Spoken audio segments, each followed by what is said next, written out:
The top stories tonight in Y News. The Philippines has breached 2 million COVID-19 cases as Department of Health reports 14,216 newly confirmed cases today.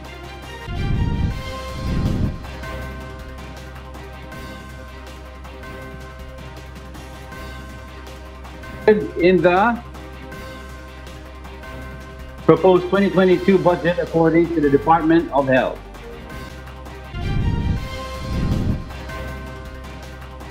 The Sulu C-130 plane crash was due to the plane's defective systems and the pilot's inappropriate move, according to Defense Secretary Delfin Lorenzana. The House of Representatives affirms the decision of the Committee on Justice to junk the impeachment complaint against Supreme Court Justice LEONEN. Voter registration in modified enhanced community quarantine areas to resume on September 6. Taiwan Food and Drug Administration seized supplements from the U.S. which contain high levels of preservatives. Good evening, Philippines and the world. We are now reporting live from Quezon City. Today is Wednesday, September 1, 2021. I am Herlene Delgado. Join us in the next hour as we deliver today's top stories around the country and in other parts of the world. I am Angelo Castro III. We are also seen in 1,935 satellite monitoring centers nationwide and via live streaming worldwide through the UNTV News and Rescue social media accounts and our website, untvweb.com. I am William Theo. First in the news. Defense Secretary Delfin Lorenzana faced the House of Representatives on Wednesday to justify the agency's proposed 297.1 billion peso 2022 budget. He also revealed new details on why the ill-fated C-130 plane crashed in Patikul, Sulu last July 4. Leah Ilagan will tell us why. The Philippine Air Force is now finalizing the report on the cause of the C-130 plane crash, which killed 50 soldiers and 3 civilians in Barangay Bangkal, Patikul, Sulu last July. Defense Secretary Delfin Lorenzana said that he received information that defective systems and pilot error may have caused the accident. The way it was briefed to me last night, Mr. Chair, is that it is actually a confluence of many events. One, for the C-130 is defective instruments or systems, plus of course the reaction of the pilot was not also appropriate to the emergency, so nagka-crash. The official report of the Philippine Air Force probe into the incident is expected to be released within 24 hours. Lorenzana adds that the House of Representatives will be furnished a copy. Leah Ilagan, UNTV News and Rescue. We serve the people. We give glory to God. The Commission on Elections has allowed the resumption of voter registration in areas under modified enhanced community quarantine starting September 6. Janice Inhente has the story. The Commission on Elections and Bank has approved the voter registration in areas under the second strictest lockdown level. This includes Metro Manila, Cavite, Rizal, Laguna, Lucena City, Bulacan, and Bataan. The ANBAC also allowed in-mall voter registration. Registration centers will be open from 8 a.m. to 7 p.m. Monday to Friday and from 8 a.m. to 5 p.m. on Saturdays and holidays, while the operations of COMELEC offices remain suspended in areas under enhanced community quarantine. Meanwhile, the National Task Force Against COVID-19 is now coordinating with COMELEC for the possibility of extending the election day. So we are looking at the possibility that the election will be a multi-day election, not a single-day election, so that we can prevent the possible conglomerations of thousands of people in the precincts. For example, if this is a notional figure, if we have 20 million electorates, it will conglomerate at the same time in same areas, same place. Malaking chances na magkaroon ng contamination. Yes. So we are looking at the possibility that we will conduct the election multi-day or maybe meron tayong tinatawag na phasing. NTF Chief Implementer Carlito Galvez Jr. is confident the Congress still has enough time to amend the election law. Janice Inhente, UNTV, News and Rescue. We serve the people, we give glory to God. The government's emergency procurement of pandemic supplies was consistent with the Government Procurement Act, relevant procurement practices, procurement issuances, and the Bayanihan Act. Presidential spokesperson Harry Roque also denied that the personal protective equipment they purchased was overpriced. He also challenged Senator Franklin Drilon to explain the cost of PPEs bought during the Aquino administration. Rosalie Cos will tell us why. The palace insists there's no corruption in the government's management of COVID-19 response funds, while defending the government's procurement of personal protective equipment worth 1,700 pesos each. Presidential spokesperson Harry Roque asked opposition Senator Franklin Drilon to explain the Aquino administration's purchase of PPEs, which cost at least 3,000 pesos per set. Ang binili ng administrasyon ni Presidente Aquino, 3,500. Kailan? September 28, 2015. Matter of days bago bumaba sa pwesto ang Aquino administration. Magkano binili na ng PPE? 3,800. June 23, 2016. Ilang araw bago bumaba sa pwesto, Senator Drilon, please explain. Bakit ang mga kakampi mo doble ang halaga ng binili para sa mga PPEs sa panahon na wala pa pong pandemya? However, Senator Drilon said the presidential spokesperson is desperate and is just attempting to divert the public's attention away from the issue.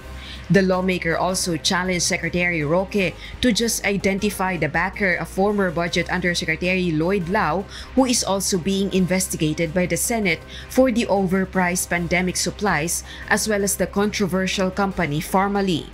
Meanwhile, Secretary Roque said the Senate has yet to prove corruption allegations in their investigation on the management of COVID-19 response funds by the Department of Health. This after Senator Panfilo Lacson said there is large-scale corruption involving some parties and allegedly exploiting the ongoing health crisis. Wala pa pong kahit anong napatunayan sa Senado. Yung overpricing po ng PPE, hindi po nila napatunayan yon kasi wala naman sila mapakita na sa mga panahon na yon, 1,700 is overpriced. The palace said opposition is desperate and is just creating an issue against the administration ahead of the 2022 national elections. Rosalie Cos, UNTV News and Rescue. We serve the people, we give glory to God.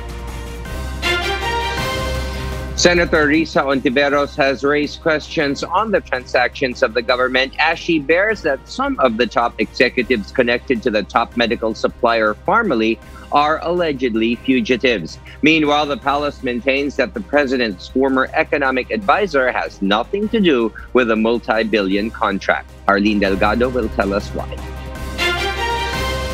According to Senator Risa Ontiveros, the chairman of Pharmally International Holdings, Wang Wenli, also known as Tony Huang, has a standing warrant of arrest for securities fraud, stock manipulation, and embezzlement. His son, Wang Juyen, who is the incorporator of Pharmally Pharmaceutical Corporation, is also wanted for stock manipulation. The senator said the Taiwan authorities have been searching for Chu Yen since December 2020. But surprisingly, according to Ontiveros, Chu Yen's Pharmally was able to bag another contract just this June of this year. The lawmaker believes it is impossible that no one in the government knows about this. Kaya nang sumagot si dating Yusek Chris Lau na hindi daw nila ginawa ang kanilang due diligence, nakakadismaya. Kaunting Google lang ay mayroon namang makikitang kalinawan na ang mag-amang Huang Wenye at Huang Tzu Yen ay parehong tinatakasan ang batas. Hontiveros also wants to know how deep the connection is between President Duterte's former economic advisor Michael Yang and the chairman of Full Wind Group named Zeng Binqiang. Binqiang also has warrant of arrest for stock manipulation, including the stocks of formerly International Holdings, while Yang is the chairman of the Full Wind Group here in the Philippines, according to Hontiveros. The senator also showed an article published in 2016 showing Yang and Binqiang together with President Duterte in Xiamen, China back in 2015. Hontiveros could not help but wonder whether or not this has something to do with then Mayor Duterte's campaign for the presidential race in 2016. Yung mga posibleng utang na loob na iyan ang bahagi nung mas malawak at matinding baho. Sabi nga po ni Presidente mismo, di ba? May sinabi silang bayad utang. Anong utang yon? Utang na loob ba? Anong klaseng utang na loob? At anong bayad? Ang pag-award ba ng bilyong-bilyong kontrata sa mga favored companies at individual kahit sila ay pugante? The palace meanwhile maintains that Yang had no influence in awarding the contract to Formally. Sa presyo po ang labanan, kahit sinong kaman. Wala pong kinalaman ang mga personalidad. Ang tinignan, presyo at saka yung kwalidad. The Senate Blue Ribbon Committee will reissue a subpoena to Yang to summon him in the next hearing on September 7. Harleen Delgado, UNTV News and Rescue. We serve the people, we give glory to God. The House of Representatives adopts the resolution dismissing the complaint against Supreme Court Associate Justice Marvic Leonen. With 165 affirmative votes, 1 negative, and 1 abstention, the lower chamber adopted House Resolution number 2068, earlier submitted by the House Committee on Justice. On May 27, the House Committee on Justice swiftly junked the impeachment complaint filed by Edwin Cordevilla, Secretary General of the Filipino League of Advocates for Good Government, against Leonen. This after finding the allegations was largely based on hearsay. The Department of Health ranks 4th on the highest budgetary allocation for next year at more than 200 billion pesos. However, the budget does not include the special risk allowance of health workers. Ray Pelayo explains why. There are no funds for the Special Risk Allowance or SRA of health workers in the 2022 proposed budget of the Department of Health. DOH Secretary Francisco Duque III explains that the budget for the SRA are sourced in the Bayanihan 3 bill. The additional budgetary support for the benefits is lodged in the Bayanihan 3 bill, and that was submitted much earlier. With the bill still pending the approval in the Senate, Marikina 2nd District Representative Stella Kimbo pointed out that the SRA of health workers are uncertain. Unfortunately po, yung Bayanihan 3 ay hanging in the balance. Yan po ay aprobado ng Kongreso pero hindi pa po tinitake up ng Senado at hindi tayo sure kung yan ay magiging batas. According to Kimbo, around 5 billion pesos is needed to fund the SRA of more than 100,000 health workers who have yet to receive their benefits under the Bayanihan 2 law. So kung maghahabol tayo ng additional 148,000 workers to be paid about the same amount, which is 34,000 pesos, ay talagang napakakulang ng 300 million pesos na nilabas ng DOH. The DOH says they have requested the fund needed from the budget department. Kung sakali pong i-reduce ng DBM, ang magiging total po nating healthcare workers na magbibigyan ng SRA is already 497 for OT. The DOH is seeking 242 billion pesos for its budget next year, which is higher than the funds allocated for the agency in 2021. Ray Pelayo, UNTV News and Rescue, we serve the people, we give glory to God. Meanwhile, groups of health workers protest anew to demand for their unreleased benefits. But presidential spokesperson Secretary Harry Roque assures the release of their benefits despite the delays. Asher Kadapan Jr. tells us why. Some healthcare workers from different hospitals in Metro Manila marched their way to the front gate of the Department of Health's office as part of their National Day of Protest. The health workers expressed their dismay after the government has failed to release their benefits, primarily the special risk allowance. Marami sa aming members na nasa LGUs ay hindi pa rin talaga tumatanggap ng SRA. SRA pa lang yung pinag-uusapan. Yung iba pa, hindi pa rin din sila natatanggap. The palace, however, insists the fund for the SRA was already released and should be received by the healthcare workers in just a matter of time. Despite the hold-up and probable budget constraints, Presidential Spokesperson Secretary Harry Roque guarantees the release of the said benefits, including the other allowances mandated by the Bayanihan law. Yung ating tinatawag na special risk allowance, yan po ay nai-release na. No? Nagkaroon po ng kaunting delay dahil nga po dun sa pagsusumite ng mga pangalan sa hanay ng mga pribadong hospital. The Department of Budget and Management, on the other hand, explains that the required fund for the other benefits should come from the budget of the DOH. But processes, particularly clearances on the DBM's end, impede the release of the budget. In the meantime, hinighlight din namin sa DOH saan nila pwedeng kuhanin yun in the meantime. Ang requirement kasi for this purpose is something like 13 billion pesos. So medyo mahirap na i-accommodate yan sa loob ng budget ng DOH. The groups of healthcare workers say they will continue to protest until the government grants their rights for the said benefits. Asher Kadapan Jr., UNTV News and Rescue. We serve the people, we give glory to God. National Task Force Chief Implementer and Vaccine Czar Secretary Carlito Galvez Jr. said that more COVID-19 vaccines are scheduled to arrive until October. The government also plans to start inoculating the pediatric sector. Aiko Miguel has the details.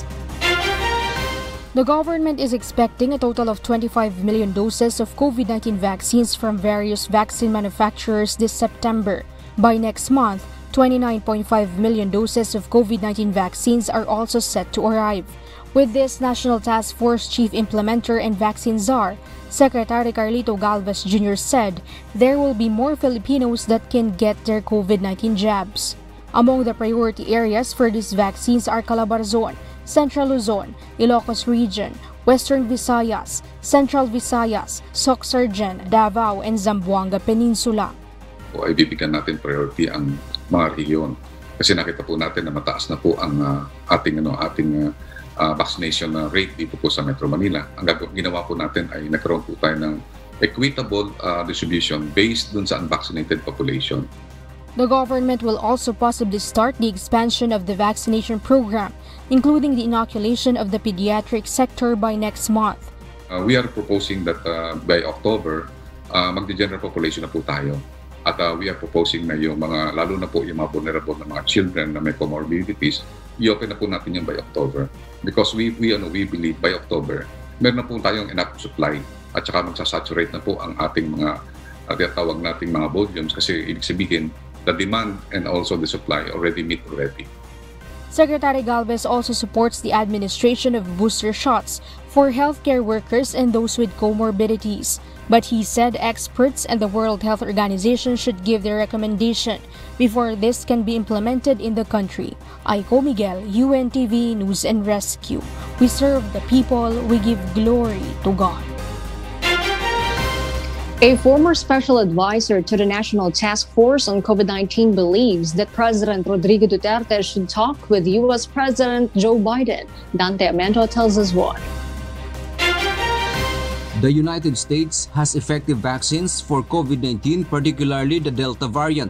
For this reason, former Special Advisor to the National Task Force on COVID-19, Dr. Tony Liachon, says it is high time for President Rodrigo Duterte to have diplomacy talk with the U.S. President. Dr. Liachon stresses the government should not only rely on China. Kasi kung laging kausap natin ay China o Russia, malapit sa atin ng Amerika. So dapat siguro kausapin natin at baguhin. So, anyway, 8 months to go ang presidente. Kung makipag-usap tayo sa Amerika, sa atin maibigay yung malaking bulto ng vaccine. Dr. Liachon also believes that if the country's COVID-19 response will not become effective, cases would reach to over 3 million by the end of the year, and that we will become the epicenter of the disease in the Southeast Asia in the next few months. Dante Amento, UNTV, News and Rescue. We serve the people. We give glory to God. Trials on the use of ivermectin as treatment for COVID-19 will start this month. According to the Department of Science and Technology, they need to wait for the approval of the new methodology before they start the studies on the said anti-parasitic drug. Nel Maribuhok will tell us why. The Department of Science and Technology, Philippine Council for Health Research and Development assured that they will be very careful in conducting studies on ivermectin. According to DOST PCHRD Executive Director Jaime Montoya, they will take into consideration issues found on the recent studies by other countries. Yung pong trial po, ang target date po na magsisimula po siya ay September 15 dahil doon po lalabas yung approval. Dahil sabi ko po kanina, binago po yung methodology dahil nga upon the advice po ng International Clinical Trial Consortium, dahil nagkaroon po ng issue yung ibang mga pag-aaral na isinagawa po at na-publish na. The DOST is also conducting studies on the use of virgin coconut oil, lagundi and tawa-tawa as therapeutics or supplement against COVID-19. Research has shown that compounds from coconut oil and VCO decreased coronavirus by 60 to 90%. Meanwhile, the DOST is currently working to determine whether lagundi and tawa-tawa can provide relief for COVID-19 patients. Tapos na rin ang trial sa lagundi. Yun ay gamot sa ubo. At nakita na nakakatulong siya sa pagre-relieve ng symptoms ng mga COVID patients. Tawa-tawa din ay inaral natin kasi nga naobserbahan nila na nakakataas siya ng platelet count. No, pero hindi siya gamot, siya ay health supplement. The agency will also determine if these herbal medicines can be added to the current standard of treatment in order to decrease the number of patients who progress from mild disease to moderate or severe cases. Nel Maribuhok, UNTV News and Rescue, we serve the people, we give glory to God. Metro Manila is inching closer to achieving its target population protection against COVID-19 this month. JP Nunez reports why. Metro Manila Council Chairman Benhur Abalos Jr. announced that 81% of the 9.8 million eligible population in National Capital Region have received their first COVID-19 vaccine shot, while 4.5 million are fully vaccinated. With these numbers, Chairman Abalos said by the end of September, herd immunity may be achieved in Metro Manila. LGUs expects that more Filipinos will be fully vaccinated this month, which may result to the increase in the total inoculation. Kung naka-first dose ka na, ang mangyayari, karamihan dito in 1 month, which is now September 1 hanggang September 30 or October 1. So yun ang importante, yung hinahabol nating target ng bakuna. Matapos na lang tayo na Sinovac, Pfizer, Gamaleya, Moderna, more than 70% at the end of September. Yun po ang magagawa po natin dito, more or less. Once all LGUs in Metro Manila finish their vaccination program, vaccination centers will remain open for non-residents. Metro Manila mayors unanimously decided to vaccinate residents from Rizal, Bulacan, Cavite, and Laguna under its We Vax as One campaign. Sa totoo lang, nangihinayang talaga kami sa aming mga workers, sa mga medical workers sa system namin. Siguro ang gagawin na lang namin, mag-uusap kami mga mayors at lalakasan namin yung mga fringes. Kamukha nitong Marikina, kamukha nitong Muntinlupa, for Laguna, for Cavite, Las Piñas. Tutulungan namin sila sa loob at tutuloy pa rin namin. Chairman Abalos said the IATF delimits the supply of vaccine in Metro Manila as it reaches near the vaccination target.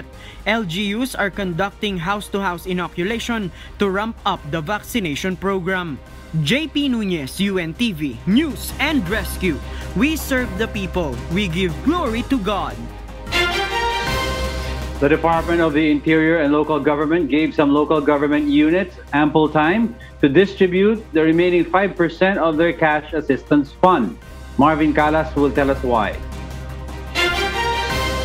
Some beneficiaries of the government's cash aid assistance failed to show up and claim their benefits. This is the main consideration why the Department of the Interior and Local Government gave LGUs additional time to distribute the remaining funds for the residents affected by the reimposition of the enhanced community quarantine last month. Madami po tayong reports na maraming mga nakalista sa ayuda na hindi po pumunta sa mga distribution points na itinalaga ng local government unit, at kahit na po ay ilang beses na silang ipinatawag ay hindi po sila nagpunta. So ibig pong sabihin, meron pong kalayaan ang mga local government units na maghanap pa ng mga karagdagang ayuda, mga aayudahan ng ating mga kababayan. DILG further said that the beneficiaries included in the list can still claim their financial support, including those appealed at the grievance committee. Undersecretary Malaya also stressed the importance of validating the applicant's identity to avoid anomaly. Gaya po ng nangyari sa Pasig na hindi naman pala mga taga-Pasig ngunit nagki-claim sa Pasig, no? At meron din po tayong mga nakita na mga sa isang pamilya 2 beses nag-claim gamit yung pangalan ng magulang, no? Either yung tatay yung nag-claim ng isa at yung nanay naman yung nag-claim ng isa, no? So hindi po automatic, ngunit since meron po tayong mga unclaimed ayuda sa ilang mga local government units, meron pong pagkakataon na ngayon na mabigyan sila. Some cities in the National Capital Region including Caloocan City, Pasig, Malabon, Navotas, Quezon City and the City of Manila were able to complete the distribution of cash assistance as the deadline expires yesterday, August 31. The DILG reported that as of September 1, 2021, 94.73% of the cash assistance were already distributed by the local government units. Marvin Calas, UNTV News and Rescue. We serve the people, we give glory to God. The country's total number of confirmed COVID-19 cases has breached the 2 million mark after the Department of Health, or DOH, reported today 14,216 additional infections. In its 4 p.m. bulletin, the DOH said the fresh infections pushed the country's number of active cases to 140,949 and the tally to 2,003,955. Of the active cases, 96.1% are mild, 1.03% are moderate, 1.1% are asymptomatic, 1.2% are severe, and 0.6% are in critical condition. 5 accredited testing laboratories failed to submit data on time. Meanwhile, total recoveries rose to 1,829,473 after 18,754 more patients survived the viral disease. The death toll climbed to 33,533 with 86 new fatalities. Meanwhile, the overall global COVID-19 caseload has topped 217.7 million, while the deaths have surged to more than 4.5 million, according to the Johns Hopkins University. The U.S. is the worst-hit country with the world's highest number of cases and deaths at 39,200,751 and 640,121 respectively, according to the CSSE. In terms of infections, India follows with 32,810,845 cases and 439,020 deaths. In terms of deaths, Brazil comes second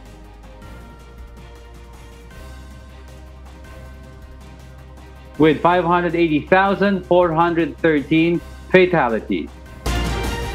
Extensive flooding in parts of West Auckland resulted in property damage, flooding farmlands and closing roads. Emergency and rescue services in New Zealand were inundated with weather-related calls, mostly from trapped motorists and homes being flooded. Apart from that, Auckland's 2 drive-through COVID-19 vaccination sites were forced to close temporarily. Rescue missions carried out include evacuation of at least 50 homes, responses made to more than 300 incidents, and restoration of most outages across the region. Meanwhile, Auckland Emergency Deputy Controller Rachel Kelleher said that they are still uncertain of the number of people affected by the severe rain, but will continue to exercise lockdown COVID-19 restrictions as the country remains at alert level number 4. Thousands of residents in the U.S. Gulf Coast hit by Hurricane Ida continue to battle as they are left with no electricity in the middle of summer. Marvi Delfin will tell us why live. Yes, Marvi? Elsie, Hurricane Ida, one of the most powerful hurricanes to hit the U.S. state of Louisiana, knocked out power of over 1 million houses. This disaster left the communities clearing debris and repairing damages with no electricity, water, and gas. In a conference, New Orleans Mayor Latoya Cantrell expressed that bringing back electricity is the priority as they are in the middle of late summer heat. However, according to Entergy, the largest power company in the state, it would take weeks to completely restore power to the affected areas. According to Governor John Bell Edwards, recovery won't be easy as they have a lot of work to do. State officials have started setting up places where people can get food, water, and air conditioning. Moreover, people are sharing swimming pool water and started lining up at gas stations with fuel to address the shortage. Meanwhile, President Joe Biden declared a major disaster in the state of Louisiana, and rescue operations continue across the state with hundreds of helicopters and boats deployed. Elsie? Thank you, Marvi Delfin. A huge firefighting force fought to defend Lake Tahoe on Tuesday from the ferocious CALDOR wildfire. Maeve Dog will tell us why live. Maeve?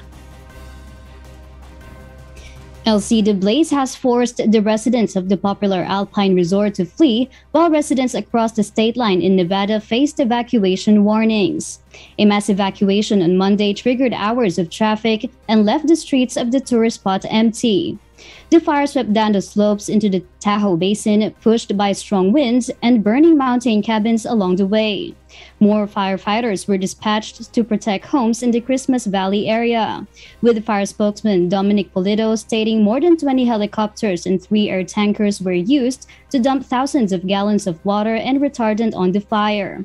Director of the California Department of Forestry and Fire Protection said that the recent fire disasters in the state have never been seen before, and it is critical for the public to evacuate early. The CALDOR fire has been spreading across more than 71,740 hectares since August 14, destroying 472 homes and structures and injuring 5 people. Due to the widespread threat of the fire, all national forests in California will be closed until September 17. Elsie? Thank you, Maeve Dog. The French government has reduced the speed limits in all city roads. Ia de Vera will tell us why live. Good evening, Ia. Good evening, Elsie. The new 30-km/h rule introduced on Monday aims to reduce pollution and improve road safety. This could lessen road accidents by 25% and major accidents by 40%, according to the World Health Organization. Aside from this, noise pollution is also seen to reduce by half, providing physical and psychological benefits.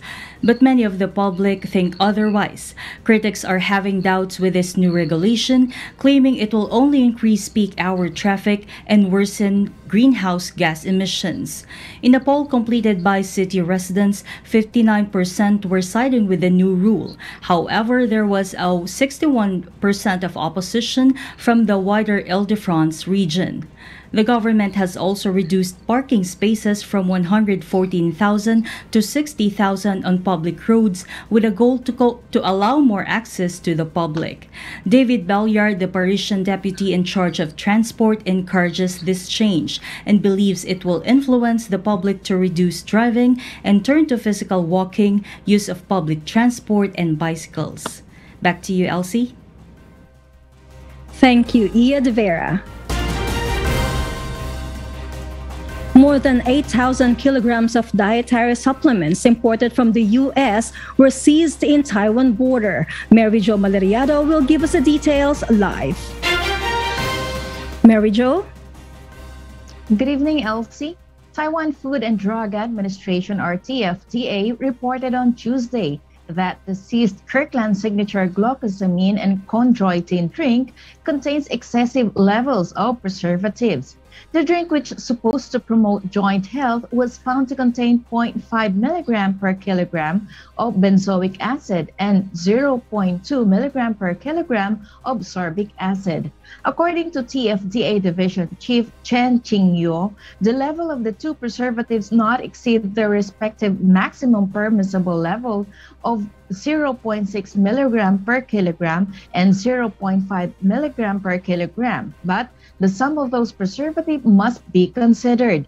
He added that in this case, it reached a combined 1.23 milligrams per kilogram, which is higher than the allowable sum of 1.0. These supplements will either be returned to the country of origin or destroyed. In addition, the level of inspection will be raised from 20% to 50% the next time around. Other imported items failing to meet Taiwanese safety standards during the past months include grapes from Japan, black tea from Vietnam, India, and Sri Lanka, and the food containers from China, according to the TFDA. TFDA standards, specifications, scopes, application, and limitation of food additives was announced in the country since November of 2008. Elsie? Thank you, Mary Jo Malariado, live from Taiwan. Engineers at the Massachusetts Institute of Technology create an inflatable robotic hand that could replace costly neuroprosthetics. Nina Armilio has the story. Neuroprosthetics that amputees need can cost tens of thousands of dollars and are built around metal skeletons with electrical motors that can be heavy and rigid. But now, perhaps amputees would no longer need those. Engineers at Massachusetts Institute of Technology and Shanghai Jiao Tong University have designed a soft, lightweight, and potentially low-cost neuroprosthetic hand. The smart hand is soft and elastic and weighs about half a pound.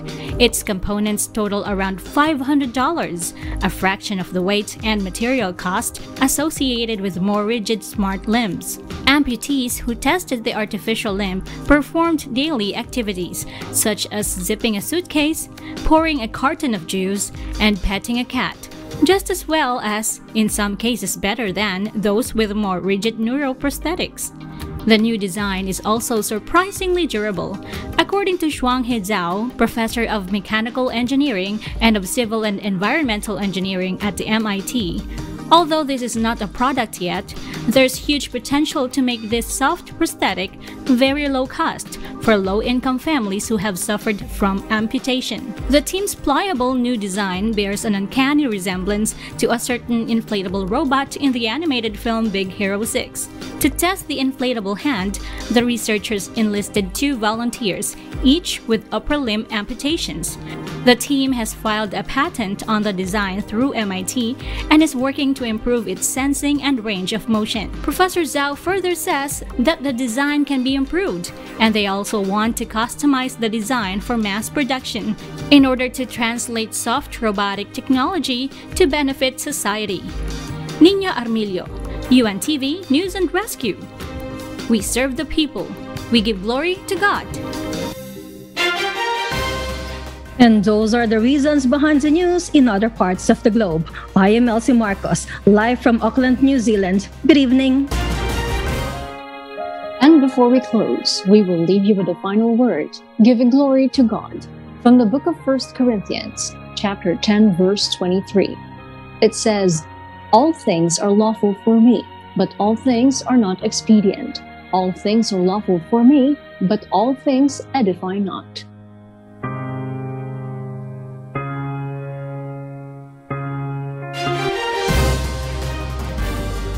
And those are the reasons behind the news, September 1, 2021. I am Herlene Delgado. Reasons we deliver to you as they unfold. I'm Angelo Castro III. And because we need to know, we will always ask why. I am William Theo. We serve the people. We give glory to God. Marami sa aming members na nasa LGUs ay hindi pa rin talaga tumatanggap ng SRA. SRA pa lang yung pinag-uusapan. Yung iba pa, hindi pa rin din natatanggap. The additional budgetary support for the benefits is lodged in the Bayanihan 3 bill, and that was submitted much earlier. The way it was briefed to me last night, Mr. Chair, is that it is actually a confluence of many events. One, Policy 130 is effective instruments or systems, plus, of course, the reaction of the pilot was not also appropriate to the emergency. So, nagka-clash. I may be spokesperson, but I agree, Mr. President, huwag mo lang sitahin ng katabaan dahil mea culpa, mataba rin ako. Mea culpa, Mr. President. Magpapapayat na rin po ako.